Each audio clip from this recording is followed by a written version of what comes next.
petitioner in the case of State versus Ramesh. Since the Honorable Court is well known with the fact of the case, I would like to proceed with my arguments.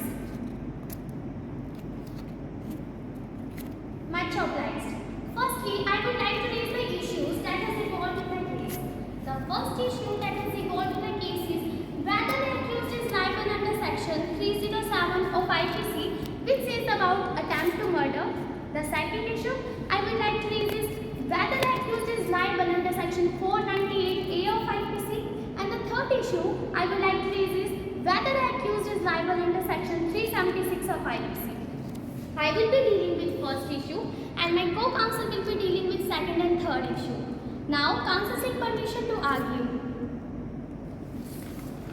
Thank you, much obliged. The first contention I would like to raise is whether the accused is liable under section 307 of IPC. The learned counsel most humbly submit that to constitute an offence under section 307 of IPC, the two elements are necessary, which is actus reus and mens rea.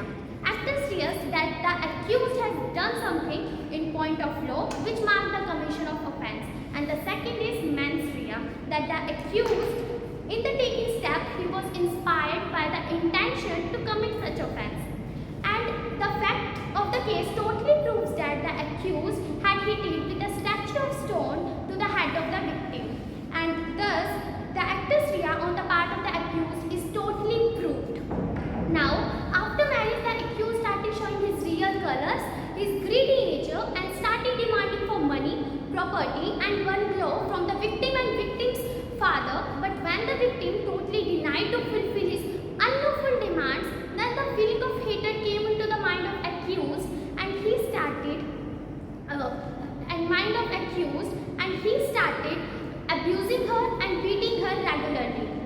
And when the victim started also taking steps against her abuse and responding back against her abuse, then the level of hatred in the mind of accused increased, and in a normal quarrel he executed a well-planned murder. And after the statue of stone stuck on the mind of the victim, she fell unconscious, and just to prove himself as an innocent one, or just running away from the allegation, he took her to the hospital, and after a great level of difficulty, her life was saved. He just wanted to take advantage from the victim because, as we all know, victim belongs to a richer family and he was a mediocre. So, he was old, and the most important fact is that he was already married to a one girl named as Rupa, and he again sacrificed himself with the victim just in the hope to fulfill his unlawful advantage, unlawful demands of money, property, and bungalows, etc. But when the victim totally denied it, he decided to execute the murder of victim. So, with the intention of committing the murder, accused hit the statue of stone on the head of the victim because he had the knowledge that a statue of stone is enough to commit a murder. So the intention on the part of accused is totally proven. Now, in the case of Om Prakash versus State of Punjab, the Supreme Court held that the offence under section 307 of IPC is committed when the intention to commit a murder, the offender does any act or a series of acts towards the commission of murder. The another citation I would like to raise is in the case of Sadat Kotwar versus State of Jharkhand, taking note of the evidence on record, the bench comprising Mr. Shahji and A.S. Gopanaji observed that the injury on a single blow was on the vital part of the body, for example stomach, near the chest or on the head, has the nature of injury is a grievous injury caused by a sharp cutting weapon. The another citation is of the case of Bipin Bihari versus State of Madhya Pradesh. The Supreme Court held that it is sufficient to justify a conviction under section 307 of IPC if there is a presence of intent coupled with some overt act in execution. The another case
for this, and but both the facts are not given in the statement or problem as well. So we can consider it as a loan also. Okay, thank you for raising such a point. Now,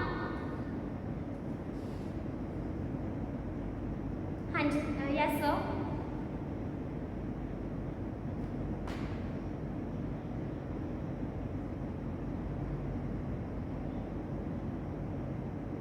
Sir, that was just for running from the allegation of police and other authority. He just wanted to show himself as an innocent one because the quarrel that was a normal quarrel which happened on 19th November 2017 at 9:30 p.m. That was just a normal quarrel, but he took her to the hospital in the hope just to run away from the allegation. Yes, sir. Yes, sir. Yes, sir.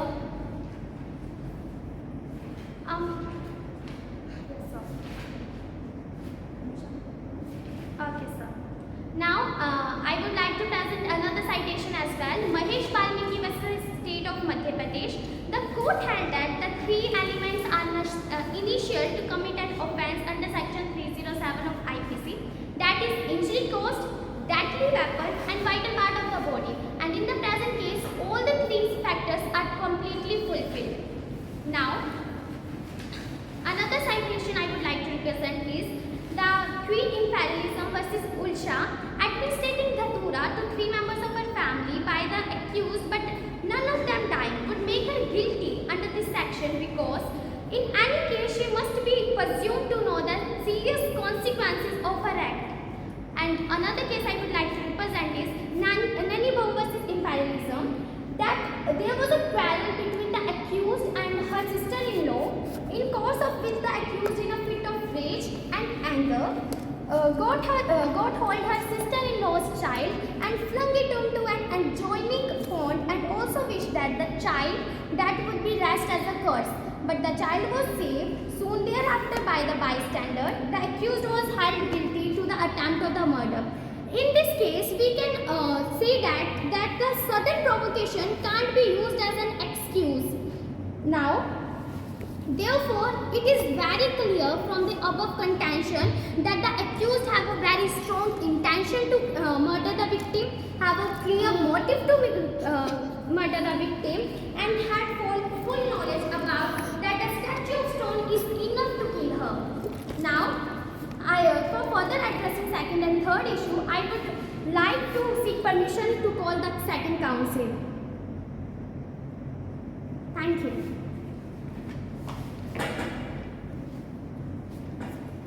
The counsel seeks permission to proceed further proceeding. Much obliged. The next contention is whether the accused is liable under section 498A of Indian Penal Code. The learned counsel most humbly submits that yes, the accused is liable under section 498 of Indian Penal Code for subjecting petitioner to cruelty because under section 498A the most important essential ingredient of that section is cruelty by husband. And according to explanation number B of section 498A of Indian Penal Code, cruelty means harassment of a woman where such harassment is with a view to coercing her or any person related to her to meet any unlawful demand for any property or valuable security, or is on account of failure by her on account of any person related to her to meet such demand. So in order to justify conviction under this section, the existence of two elements is must. The first one is harassment and the second one is unlawful demand of property and valuable security. And it is very clear from the present case that the accused was used to beating and assaulting the victim for the purpose of fulfilling his unlawful demand of money bungalow. He also puts pressure on petitioner to get the share of property from her parental property. Therefore, the harassment caused by accused to petitioner clearly falls under the word cruelty of section 498A of Indian Penal Code. Thus, accused is guilty under the said section. It was also held in state of AP versus Madhusudan Rao. When harassment is committed for the purpose of coercing a woman or any other person related to her to meet an unlawful demand for property etc. then it's amount to cruelty and which is punishable under 498A of Indian Penal Code. It was also held in another case of Asiruddin Dalal versus State of West Bengal. In that case, accused husband demanded money from victim wife. One day he sets victim on fire when she was sleeping and 35% of her legs were burned. The Calcutta High Court held that accused liable under section 498A and read with section 307 of Indian Penal Code. And in this present case also, accused demanded money and property from the victim, and one day in the name of quarrel, he with an intention to cause death of victim threw a statue of stone on her head. So this is clearly shows that accused is liable under section 307 of Indian Penal Code for subjecting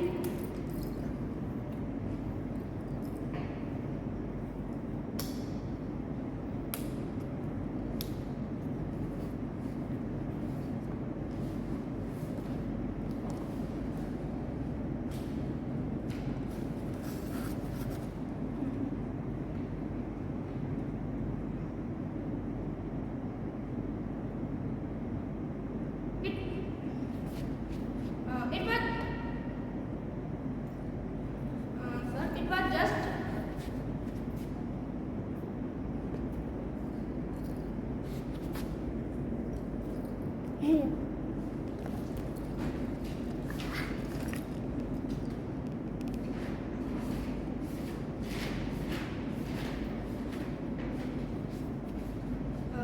sir, firstly, we just mentioned that point in order to show the motive of the accused under that particular section, because that fact that he has already married to one Rupa clearly shows that he had no love and affection with the complainant. We just mentioned only to prove that motive. This only shows that he assaulting her with a purpose to get money from her. And secondly, if we talk about that he had she no made any complaint to authority, then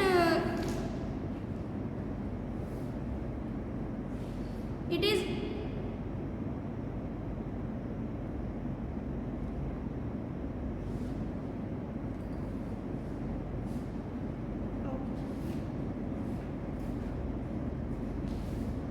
the next contention is whether accused is liable under section 376 of Indian Penal Code.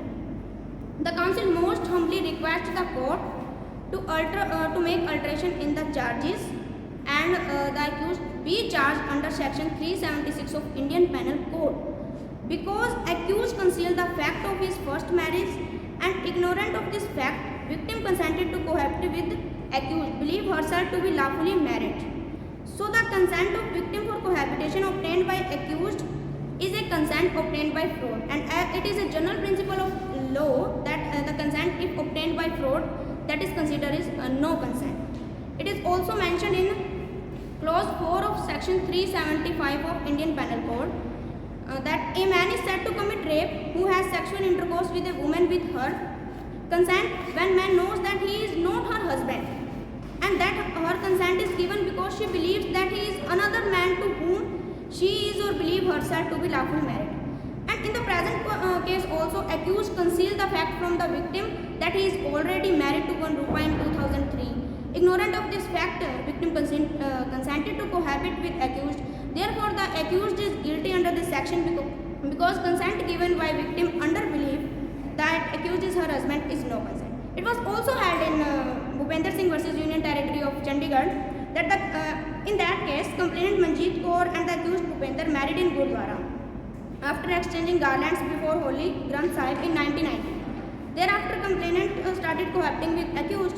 In 1994, she came to know the fact that Bhupender was already married with one Gurinder Kaur and was having children as well. Accused was held guilty by High Court of rape because prosecutor is married accused without of his first marriage. On appeal, Supreme Court also confirmed the order of conviction by High Court. So this is clear from the above contention that accused is liable under section 376 of Indian Penal Code. So the Honorable Court is requested to make alteration in the charges and hand liable accused under section 376 also. The counsel seeks permission to proceed with prayer.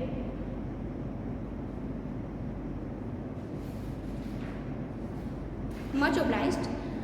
In the light of legal principles, section cited, arguments advanced, and to secure the ends of justice, the complainant most humbly prays that Honorable Court may please to adjudge and declare that the accused is liable under section 307, 498A and 376 of Indian Penal Code 1860, and accused should be punished with rigorous imprisonment. A reasonable amount of compensation should be awarded to petitioner by the accused for mental as well as physical harassment and economic loss, and any other order which Honorable Court deems fit in the light of ends of justice, equity and good conscience. It was a pleasure to argue before the court.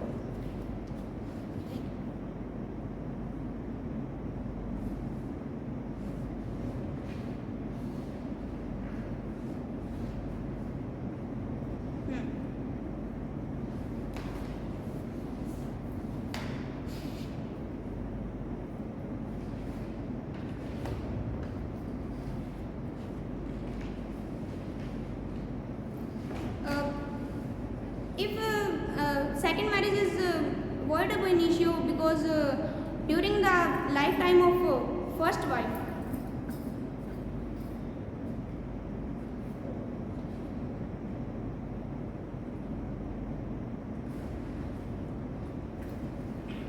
sir, it is also mentioned in proviso of section 494 that person contracting such subsequent marriage before such marriage take place inform the person with whom such marriage is contracted of real state of fact. So in the present case, accused did not close the fact about his first marriage, so he had liable under.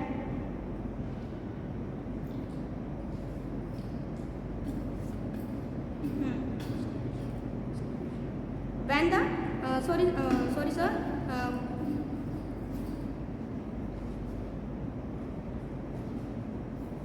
During the investigation by police, complainant comes to know about the fact that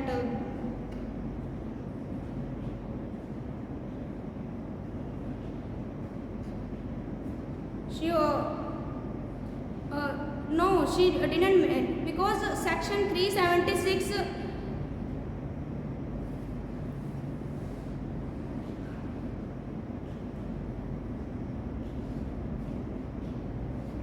Sir, 376, section 376 is a grave section. So,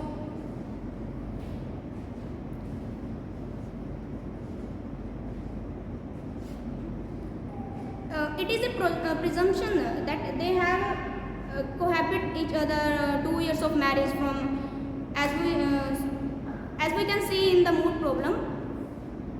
They have married in 2015 and that marriage was also a love marriage. So it is a presumption in favor of prosecution that they have sexual intercourse with each other.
mention the case of Nanavati in the present case. How can the Nanavati case can be relevant here?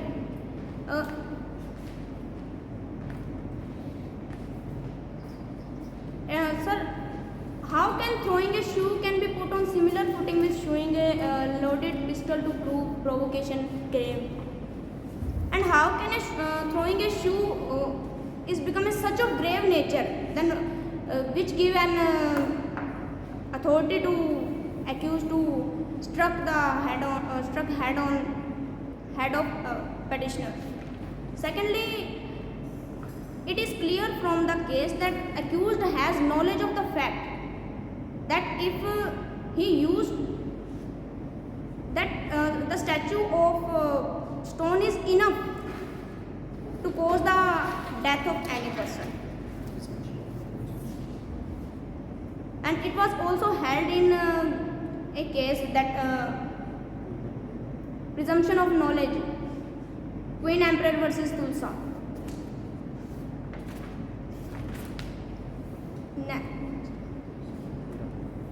Next, my opposing counsel also himself admitting that there was a demand made by accused. So, to attract section 498A of Indian Penal Code, two elements must be there. That first is harassment and second is unlawful demand. So, both elements are present in the present case. So, how can my opposing counsel say that accused is not liable under that section? And secondly, my opposing counsel says about the 7 years of marriage and status of marriage of Tuban Rupa, that I have already been told about the fact that proviso of section 494 itself makes a provision that if a person contracting a subsequent marriage, it is duty of such person to inform the person with whom such marriage is contracted about his first marriage. So here Ramesh not inform Reena about the fact of his first marriage. So he is also liable under section 376. और एक ये भी है कि उसमें लिखा हुआ है कि legally valid marriage है।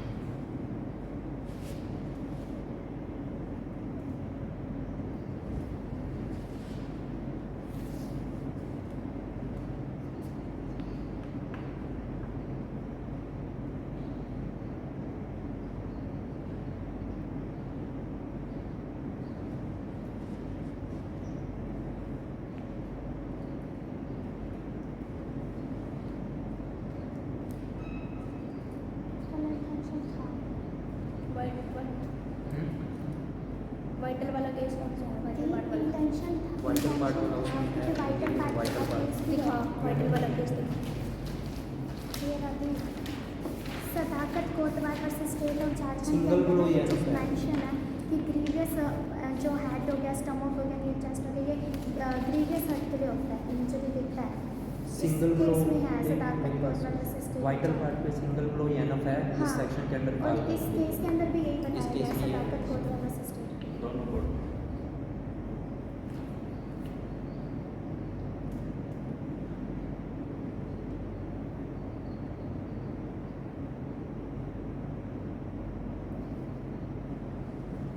और ये सिंपल ये बोल रहे हैं कि उन्हें नॉलेज मतलब पहले भी तो अब्यूज़ होता सुन है। सुन सुन एक कह रही है कंप्लेंट नहीं केस ने, तो इसमें ये लिमिटेशन वाला केस मैंने डाला था ना, वो मत पढ़ा, मेरे को इतना पढ़ा नहीं। ये देखा मतलब एक कॉन्टिन्यूइंग ऑफेंस है 498 ए, तो जब भी उसको क्रूअल्टी के सब्जेक्ट किया जाएगा एक नई लिमिटेशन स्टार्ट हो जाएगी कंप्लेंट वाले के लिए।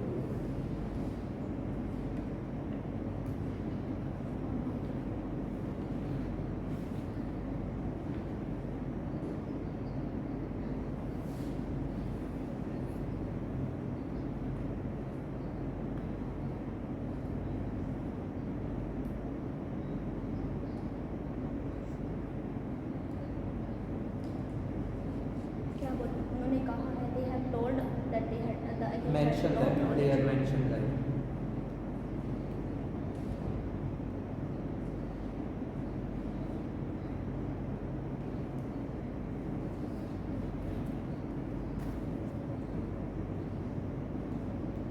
लास्ट पॉइंट छोड़ दियो, पहला और एक लिमिटेशन वाला एक्सप्लेन कर दो। पहला क्या था?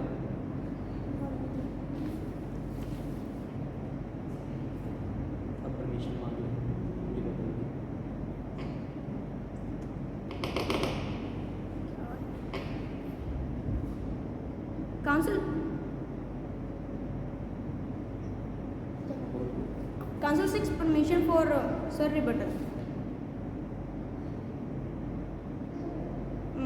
Much obliged, sir.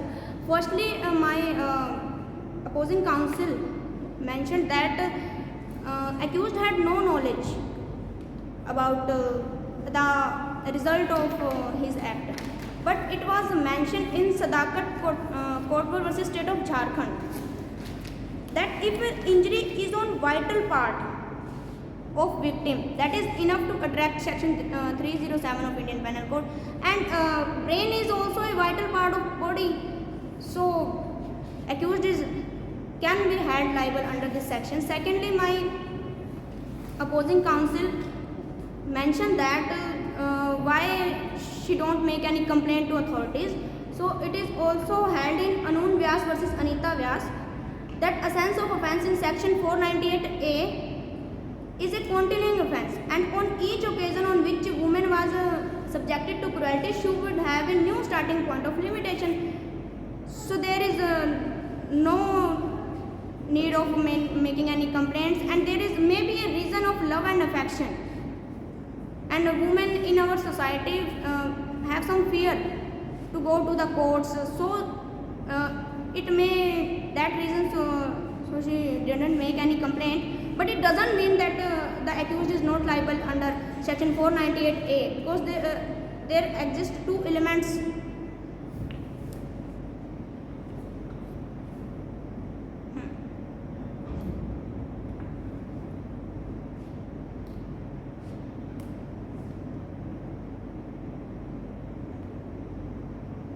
It is only after the action of respondent, because she regularly beating her at time of patient's level of petitioner is running out, so she used to hitting back. But it is cannot be sent to be defense that the person is not liable under section 498 of Indian Penal Code.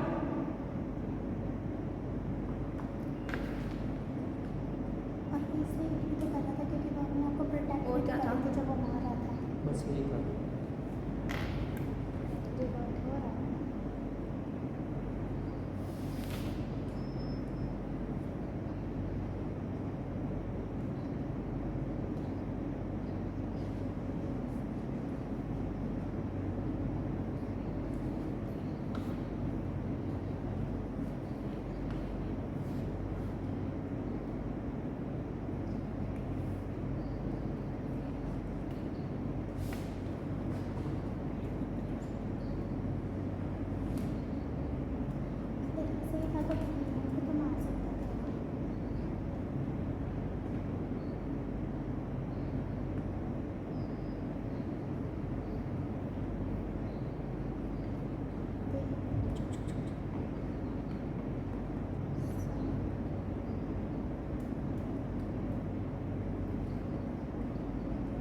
Y not sleepers, why not pen stand, और head पे क्यों जाके लगा? हाँ दी, इतना अच्छा कैसे निशान हो गया कि वो डायरेक्ट हेड पे जाके बचा के उसकी जान ही मुश्किल से बची।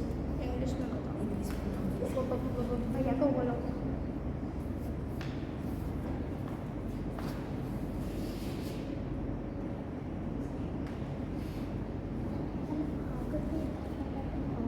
प्रॉपर निशाने को क्या बोलते हैं? चुप हो।